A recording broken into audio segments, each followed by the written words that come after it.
दोस्तों, आज एनडीए से अलीनगर विधायक मिश्री लाल यादव की आपको वो कहानियाँ सुनाते हैं जो आपने कभी नहीं सुना होगा।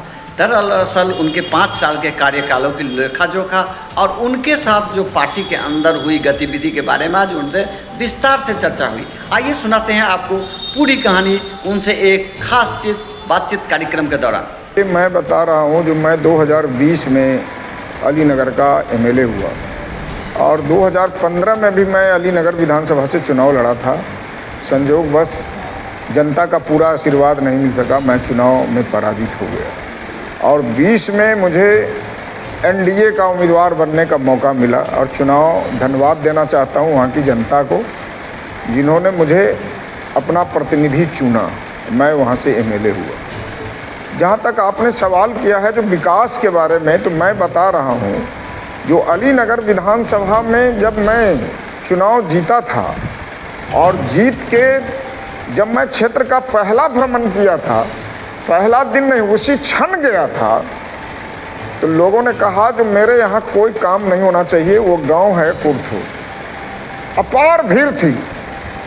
लोगों ने कहा जो आज़ादी के बाद आज तक मेरे यहाँ एक मुख्य सड़कें हैं जो नहीं बन सकी, मेरा गुनाह जो हो, और मैंने उसको चुनौती के रूप में लिया।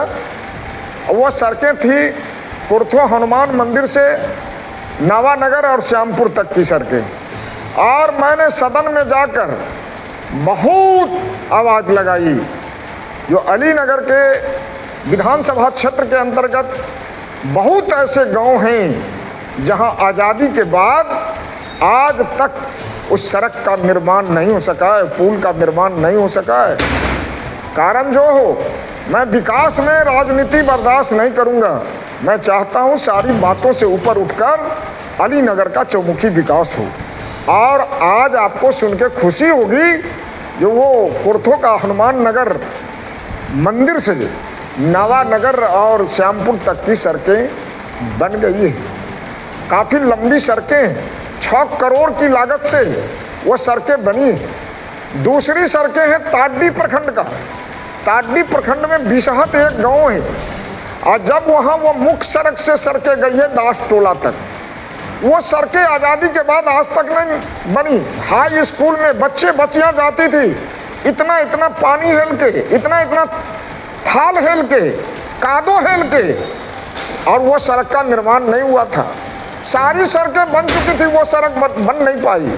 लेकिन मैंने उस सड़क का भी सर्वे कराया।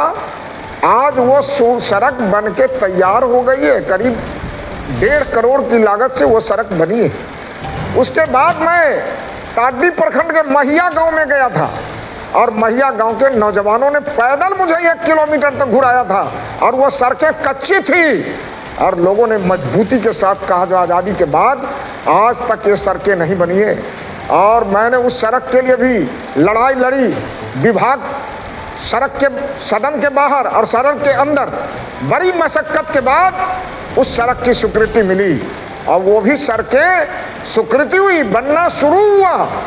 किसी कारणवश वो सड़क अधूरी पड़ी हुई है। अधूरी पड़ने में मेरा कोई कसूर नहीं है। वहाँ एक सेक्रेटरी साहब हैं सचिवालय के और उन्होंने उस पर जांच बैठाई है, उस पर रोक लग गई है। वो इस कारण से अभी तक निर्माण नहीं हुआ है, लेकिन वो भी निर्माण पूरा हो जाएगा। और सबसे महत्वपूर्ण मुद्दा है, धड़ियाराही एक गांव है जो चारों तरफ टापू है। आज़ादी के बाद आज तक चचड़ी बना के उस पुल में और लोग इस पार से उस पार जाते थे। कोई 12 बजे 2 बजे रात में बीमार पड़ता था, ठीक से वो अस्पताल नहीं पहुंच पा रहा था। लगातार जब 15 में मैं चुनाव लड़ने के लिए पहुंचा था तो लोगों ने मुझे उस नदी को दिखाया था, उस चचड़ी पुल को दिखाया था। मैं चुनाव हार गया। 20 में जब जीता तो लोगों ने फिर उस चचड़ी पुल को दिखाया और कहा जो मतलब ये सड़क मतलब पुल हमारी बननी चाहिए। आज सुन के आपको भी प्रसन्नता होगी और वहाँ की जनता में भी खुशी की लहर है। मतलब वह सड़क 28 या 30 करोड़ की लागत से स्वीकृत हो गया है, लास्ट में स्वीकृत हुआ है, टेंडर में गया है, वो सड़क बनने के करीब है। आपको मैं बताना चाहता हूँ, अलीनगर में कोई स्टेडियम नहीं था। मैंने कहा जो अलीनगर का क्या कसूर है जो आज तक स्टेडियम का निर्माण नहीं हुआ, वो भी स्टेडियम की स्वीकृति हो गई। अलीनगर में ब्लॉक मॉडल ब्लॉक बना था बहुत पहले, लेकिन उसका घेराबंदी नहीं था। आदमी कम होते थे, जानवर बेसी उसमें घुसता था।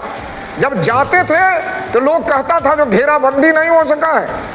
और आपको सुन के खुशी होगी कि 1 करोड़ की बेसी 2 करोड़ के लागत के लगभग में उस मतलब उसका घेराबंदी मैंने करवाया है। उसके बाद मैं बता देता हूँ आपको, बहेरी के सड़क में इंजीनियर मारा गया, डर से कोई काम शुरू नहीं कर रहा था, काम छोड़ के भाग गया। कई सालों तक सड़क बंद रही, निर्माण का काज। वो कौन सी सड़क थी? बेनीपुर से रसियारी तक की सड़क। मैंने एनडीए की बैठक में, मैंने सदन के अंदर बराबर आवाज लगाता रहा, सरकार का अब जवाब मिलता रहा कि कोई ठेकेदार तैयार नहीं होता है। उसको हमने कहा सरकार का जवाब ऐसा नहीं होना चाहिए, सरकार से ऊपर कोई नहीं है और मैं गछता हूँ जो ठेकेदार काम लेगा उसको मैं सहयोग करूँगा, उसको कोई बाल बांका नहीं कर सकेगा। और मेरे काल में जब एमएलए हो गया हूँ, उसके बाद आपको बेनीपुर से अलीनगर होते हुए घनश्यामपुर रसियारी तक की सड़कें जो जर्जर थी, जो बन नहीं पा रहा था, वो बना। उसके बाद मैं बताना चाहता हूँ आपको, ये जो सड़कें हैं उजान से आपको घनश्यामपुर तक की सड़कें मेरे समय में मैंने अनुशंसा किया पीडब्ल्यूडी में, और 25 किलोमीटर की सड़कें बन के तैयार हो गई है। शिवनगर घाट से कुर्था होते हुए घनश्यामपुर की सड़कें मेरे समय में निर्माण हुआ है, जो जर्जर थी उसका निर्माण हुआ है। आपको शंभू चौक से लगमा चमटोली तक की सड़कें का निर्माण मैंने करवाया है। महतवार में 2-2 सड़कों का निर्माण करवाया है, 2-2 चचरी पुल बनवाया है महतवार में। उसके बाद मैं बता रहा हूँ, पाली से देवरी 3 करोड़ की लागत से वो सड़क को मैंने निर्माण करवाया है। उसके बाद मैं बता रहा हूँ किरतपुर में सड़क का निर्माण करवाया। अलीनगर में अलीनगर चौक से अलीनगर गांव होते हुए रामपुर तक पुनः तक की सड़क को मैंने बनवाया है। मैं बता रहा हूँ आपको, ये जो कुर्सों से मछैता की सड़कें मैंने बनवाया है, मछैता से महिया तक की सड़क मैंने बनवाया है।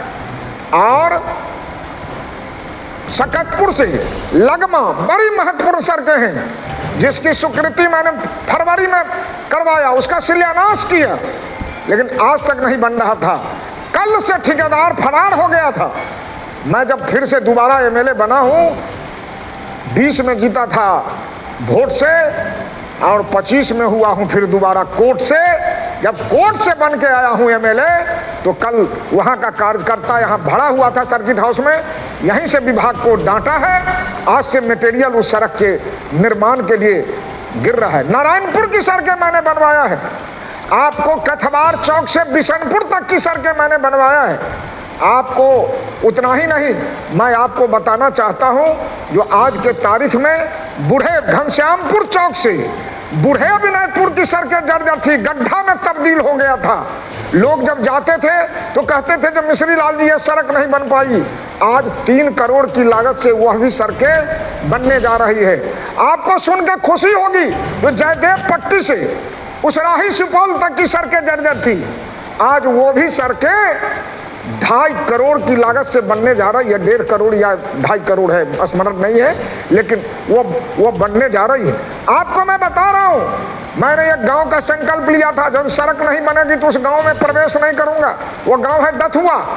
दथुआ की सड़कें 1 किलोमीटर पीडब्ल्यूडी कहता था, जो मेरी सड़क नहीं है, आरडब्ल्यूडी कहता था मेरी सड़क नहीं है। मैंने कहा सड़क जिस विभाग का हो, लेकिन सड़क बननी चाहिए।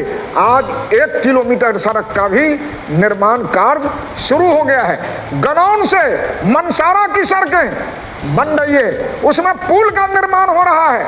आज़ादी के बाद आज तक आपको जो पुल नहीं बन सका, वो पुल है आपको यहाँ क्या कहते हैं, दाँत में, दाँत पुरवारी टोला में एक पुलिया का निर्माण हो रहा है घनश्याम आपको अलीनगर में, आपको किरतपुर से। अच्छा, आप एनडीए से विधायक हैं जी। क्या आपकी पार्टी में सब कुछ सामान्य चल रहा है? अब एक बात मैं बता रहा हूँ, विकास का जहाँ तक तो मेरा दावा है, जो मैंने कई घाट का निर्माण करवाया है, कई सड़क का निर्माण मैंने करवाया है, और मैं बता रहा हूँ कई पुल पुलिया, स्कूल का निर्माण, +2 भवन का निर्माण करवाया हूँ, पंचायत भवन का निर्माण करवाया हूँ, और जहाँ तक चौमुखी विकास अलीनगर विधानसभा के अंदर तीनों प्रखंड में हुआ है। जहाँ तक आपने कहा है जो आपके एनडीए में सब कुछ ठीक चल रहा है कि नहीं चल रहा है, ये सवाल बड़ा महत्वपूर्ण है।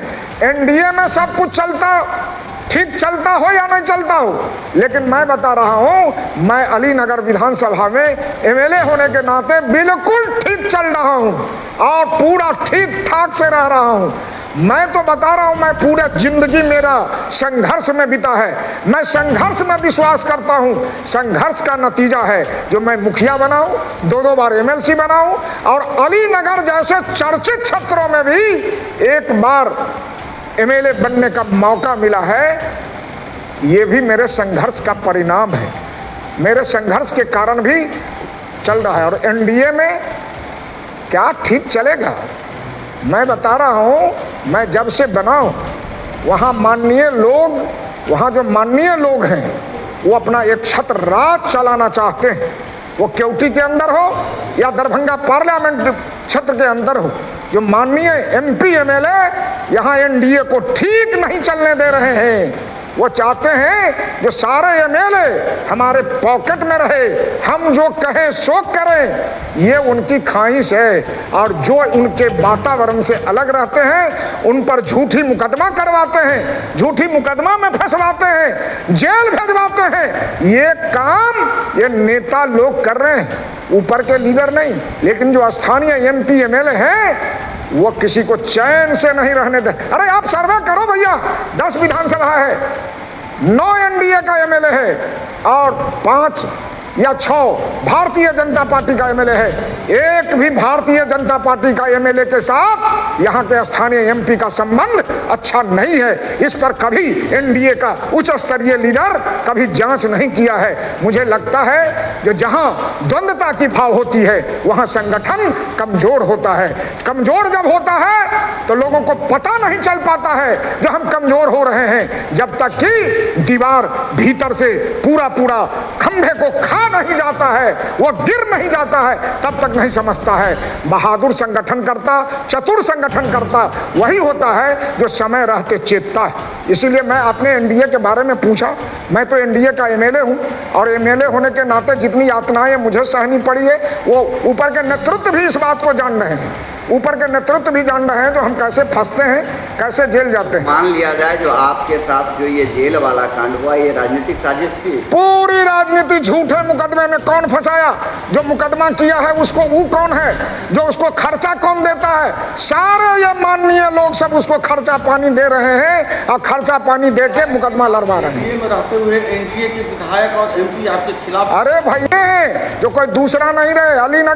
अलीनगर में पहले मैं चुनाव हारा था, लोग चाहते हैं जो वहां से पत्नी बेटा बेटी सब हमारा चुनाव लड़े, दूसरा चुनाव नहीं लड़े। आप एनडीए से लड़े दूसरे पार्टी? अरे भाई हम तो अभी एनडीए में हैं, दूसरी पार्टी की बात क्या कर रहे हैं अभी? इस बार अलीनगर से चुनाव आप लड़ेंगे? अरे भैया मैं तो दोबारा अलीनगर का एमएलए 20 में हुआ और 20 में होने के बाद सदस्यता मेरी समाप्त हो गई सजा होने के कारण। और न्यायालय को धन्यवाद देना चाहते हैं, कानून अभी जिंदा है, कानून में मुझे पूरा भरोसा है। और कानून मुझे जो निचली अदालत की सजा थी, जब निचली अदालत की सजा हुई तो मेरी सदस्यता समाप्त हो गया। और जब हाई कोर्ट ने निचली अदालत की फैसला को निरस्त कर दिया तो फिर से विधानसभा और विधानसभा का अध्यक्ष ने नोटिफिकेशन जारी करके मेरी सदस्यता को बहाल कर दिया। तो मैं दोबारा एमएलए हो गया, दोबारा दूसरी बार एमएलए मैं हुआ, पहले जीता वोट से, इस बार जीता हूं कोर्ट से, और फिर जीतूंगा जनता के वोट से। क्या अलीनगर जनता को क्या कहना चाहेंगे, क्या काम छूटा है अलीनगर में अब करेंगे? अब मैं बताना चाहता हूँ अलीनगर की जनता को, मैं कहना चाहता हूँ अलीनगर की जनता को ही नहीं, दरभंगा की जनता को भी कहना चाहता हूँ, जो आपका प्रेम स्नेह बहुत मिला है, आपकी कीमती वोट का कीमत मैं चुका नहीं सकता हूँ।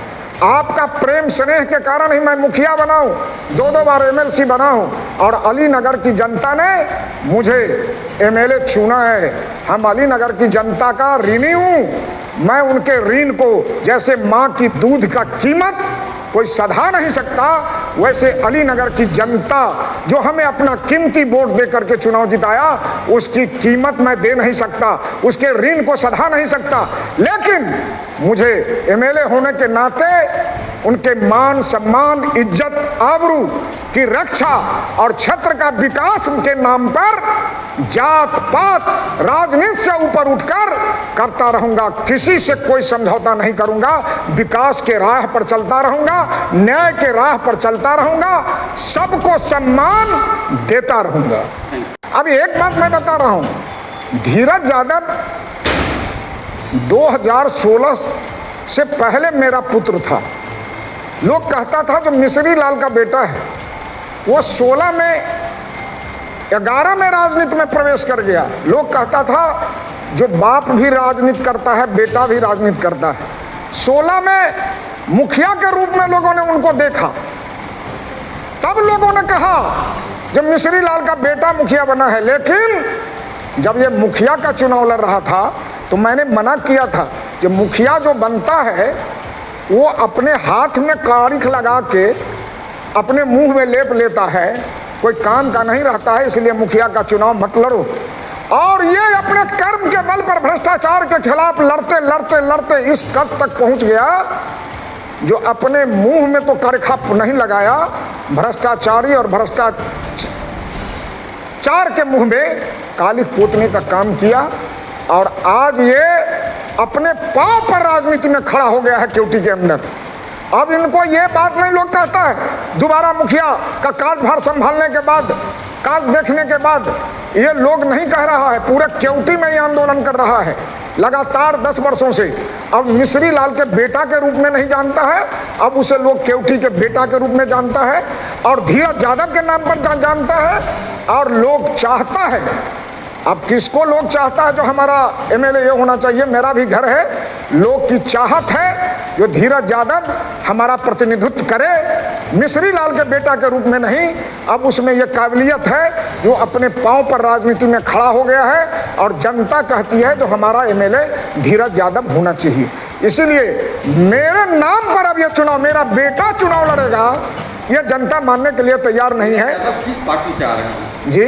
धीरज यादव अभी किस पार्टी से? अरे वो तो अपने भूमि संघर्ष मोर्चा चला रहा है, केवटी के अंदर नहीं, दरभंगा जिला बिहार में चला रहा है, मतलब नेशनल कन्वेनर है, मतलब भूमि संघर्ष मोर्चा का।